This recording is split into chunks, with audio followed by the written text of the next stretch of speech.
दूसरों को बदलना है तो पहले खुद को बदलें, क्योंकि बदलाव की चाबी तुम्हारे पास है। नमस्कार साथियों, आज की मेरी ये कहानी बहुत छोटी मगर बहुत बड़ा संदेश लिए हुए है, जो हम सबको सोचने पे मजबूर करती है कि क्या सच में हम ऐसा करते हैं। ये कहानी है एक छोटे से बच्चे की, जिसे मीठे से बहुत लगाव है। चाहे टॉफी हो, चॉकलेट हो या मिठाइयाँ हो, वो बच्चा उन पर टूट पड़ता और हर समय मीठा खाने की जिद करता। उसके पेरेंट्स को बहुत चिंता कि कहीं बेटे के दांत खराब ना हो जाए, उन्हें कैविटी ना हो जाए, कुछ हेल्थ इश्यूज ना हो जाए, लेकिन वो बच्चा मानने को तैयार नहीं। तो जब पेरेंट बहुत ज़्यादा परेशान होते हैं तो वो ऐसे ही बैठ के जब इस बात पे चर्चा करते हैं, तो उन्हें एक आइडिया सूझता है कि बच्चे को उनकी उसकी इंग्लिश की टीचर बहुत पसंद थी। तो वो सोचते हैं कि अगर हम इंग्लिश वाली मैम से बात करें और मैम इसको एक बार बोल दे कि बेटा मीठा मत खाना, तो ये बच्चा मान जाएगा, क्योंकि ये मैम की सारी बातें मानता है। तो दोनों इस बात से सहमत हो जाते हैं, मम्मी पापा। अब वो पीटीएम में जब जाते हैं बच्चे को लेके, तो वो बच्चे मैम से कहते हैं, देखो मैम, ये ना बहुत मीठा खाता है और हमें इसकी बहुत ज़्यादा चिंता है। ये आपको बहुत पसंद करता है।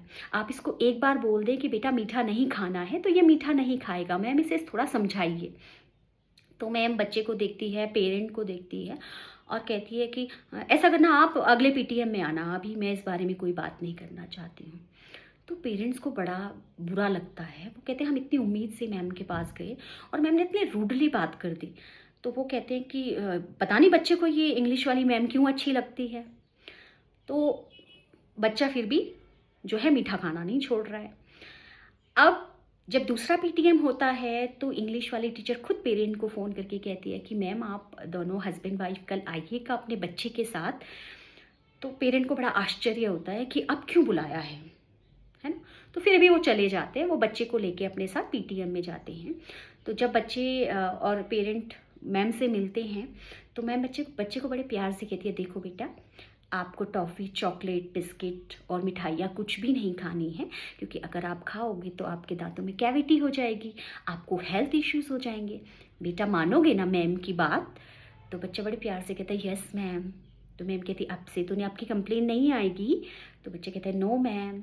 तो मैम जो है बच्चे को, पेरेंट को कहती है कि मैम, मैंने इसे बोल दिया है।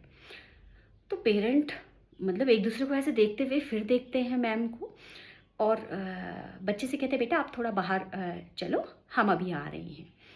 तो बच्चा जब रूम से बाहर, क्लासरूम से बाहर जाता है, तो पेरेंट मैम से कहते हैं कि मैम, पिछली बार हमने इतनी रिक्वेस्ट से आपको बोला और आपने हमें मना कर दिया, और आज आपने खुद बुला के हमें बोला है कि मैं आपके बच्चे से बात करना चाहती हूँ।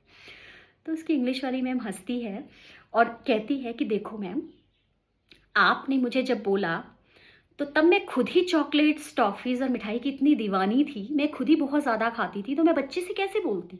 मैं बच्चे से झूठ नहीं बोलती कि आप मत खाओ, क्योंकि मैं वो चीज़ खुद ही खा रही हूँ। तो इन 1 महीनों में पहले मैंने ये सब चीज़ें छोड़ी, ताकि मैं बच्चे से सच बोल पाऊँ कि बेटा, मैं भी नहीं खाती हूँ। तो जो बच्चा, जब आपने बच्चे से को कुछ सिखाना है, तो पहले वो बदलाव आपको अपने अंदर लाने ज़रूरी हैं। तब पेरेंट की समझ में आता है, हाँ। तो अब यही चीज़ ना हमारे साथ होती है। हमें बच्चों से हमेशा समस्या होती है कि वो फ़ोन बहुत चला रहे हैं, वो ज़ुबान चला रहे हैं, वो मम्मी को ऐसा बोल रहे हैं, लेकिन उनके सामने ये सारे एग्ज़ाम्पल सेट करते हैं हम। हम उनके सामने ये सारे एग्ज़ाम्पल्स देते हैं। हम दिन भर फ़ोन चला रहे होते हैं। हम खुद कई बार अपने से बड़ों से बड़े रूडली बात कर रहे होते हैं। तो बच्चा वही चीज़ सीखता है। तो कहानी का सार ही ये है कि अगर आपको अपने बच्चों में बदलाव चाहिए, तो पहले आपको उनके सामने खुद को बदल के दिखाना होगा। तभी आपका बच्चा फ़ोन से दूर रह पाएगा। आई होप आपको मेरी कहानी समझ में आई हो। धन्यवाद।